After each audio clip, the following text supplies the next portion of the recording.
Dan dari 1-2 kita lihat teladan pelayanan. Bagaimana melayani, kita bisa lihat teladan Nehemia ini di pasal 1 sampai pasal 2. Gimana sih cara melayani? Teladan Nehemia. Yang pertama, saat dia mendengar, dia peduli.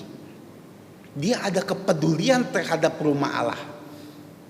Dia ada kepedulian dengan jemaat Allah. Dan ini adalah kunci bagaimana kita mau melayani. Kita melayani itu adalah kesempatan yang Tuhan kasih buat kita. Tapi nggak semua mau melayani loh. Pada kenyataannya dan sayang sekali. Tapi di sini saat kita mendengar kata peduli adalah bagaimana kita merespon segala sesuatu yang kita dengar, merespon segala sesuatu yang kita lihat di gereja kita. Saat kita melihat kok pelayanannya itu aja ya. Kok pelayanan ini, bagian ini kok kayaknya nggak berkembang ya. Kenapa seperti ini, kenapa seperti itu. Terus kita mendengar, gereja kurang ini, butuhkan ini. Apakah kita peduli dengan gereja kita? Seperti Nehemia, peduli loh. Dia nggak peduli jabatan dia, tapi dia peduli dengan keadaan itu. Karena saat kita peduli, kita akan seperti Nehemia. Bukan hanya dia peduli, tapi dia doakan loh.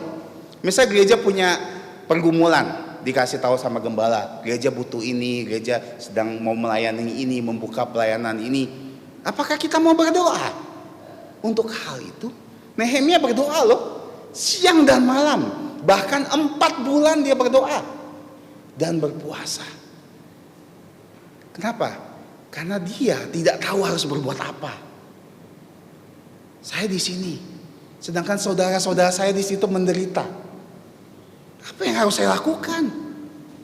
Dia hanya bisa berdoa. Di sini katakan dia berdoa kepada Allah semesta langit, God of heaven. Dia tahu di dunia ini ada Allah, tapi di surga Allah dari surga yang mampu melakukan segala hal. Dan akhirnya dengan teladan doanya kita bisa belajar bagaimana berdoa loh. Dengan cara dia berdoa di pasal 1 ayat 4 sampai yang ke-11. Dan kita melihat bagaimana dia punya teladan iman. Kenapa? Karena dengan iman dia menunggu, menanti. Kapan Tuhan jawab doa saya?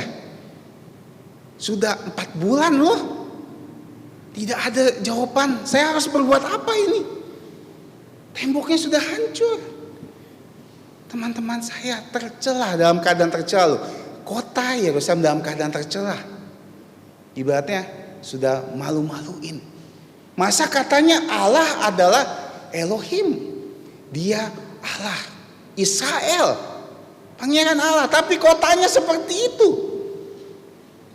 Dan kadang-kadang kita lihat banyak keadaan kita, bukan hanya gereja secara lokal, kita lihat orang-orang sedang dalam kesusahan. Jemaat Tuhan dalam keadaan susah. Apakah kita responnya seperti apa? Seperti Nehemia, dia punya iman, dia berdoa, dia minta Tuhan tolong dia. Dan akhirnya pada suatu hari Tuhan yang mengatur waktunya Tuhan, dia terlihat murung.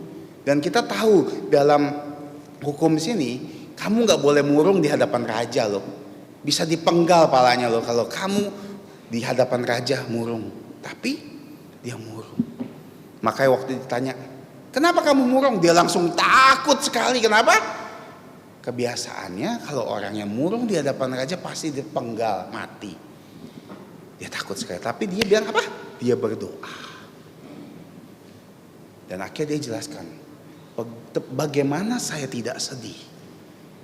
Tempat penguburan nenek moyang saya dalam keadaan tercela. Dia peduli, dia berdoa dan Tuhan jawab doanya. Jadi kamu mau apa, kata raja? Utus saya untuk bangun. Nah, kita lihat ya, perkataan ini sangat penting loh. Dia bilang utus saya untuk ngebangun. Kadang-kadang kita peduli, kita doakan, kita punya iman, tapi giliran mau bertindak dibilang, Tuhan utus dia aja, dia kayaknya lebih mampu dari saya. Oh, utus yang itu aja, dia lebih mampu, saya nggak bisa apa-apa Tuhan. Atau kita dalam zona nyaman kita, saya udah senang begini Tuhan, saya nggak mau direpotkan dengan pelayanan ini, saya nggak mau direpotkan dengan ini. Dia aja, dia kan udah biasa.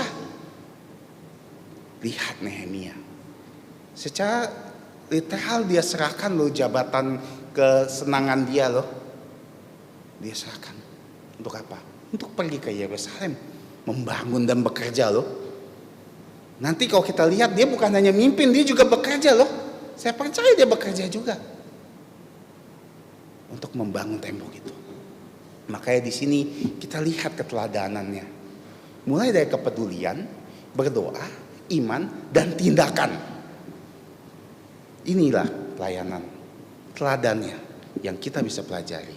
Itu pasal 1 dan pasal 2. Makanya di pasal 2 kita lihat bagaimana Nehemia berani bilang kepada seluruh orang itu loh, penduduk, ayo kita bangun lagi rumah Allah yang dalam keadaan tercela ini, ayo. Dan semua bilang, ayo kita bangun.